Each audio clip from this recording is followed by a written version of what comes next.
Apat ang naaresto sa buy-bust operation sa Quezon City, kabilang ang isang OJT o on-the-job trainee sa isang police station.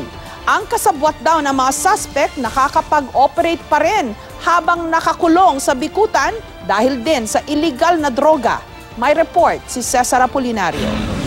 Nahuli na yung Graduate ng Criminology ang 21 anyos sa si Miguel Fernandez pero hindi pag-a-apply bilang pulis ang pakay niya nang humarap siya sa QCPD Station 4 kanina.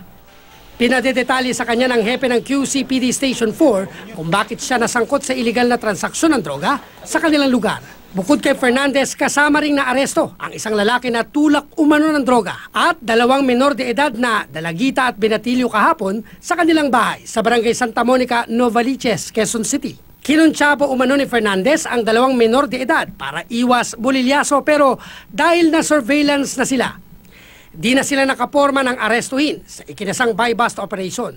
Itong criminology student na ito ay OJT ng Station 3. Doon naman binabagsak ng ni Angie yung minor, yung karamihan ng shabu. Minors halos lahat yung ginagamit nila because precisely hindi na ipapakulong yung minor.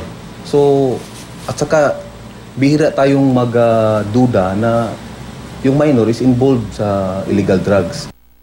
Bukod sa 200 gramo ng shabu na nagkakahalaga ng 1 milyong piso, na-recover ang ilang ebidensya, partikular ang pribadong usapan ni Fernandez at ng pinsan niyang nakakulong ngayon sa bikutan na si Gerald Diqueña, na nahuli naman noong 1 taon sa isa ring buy-bust operation.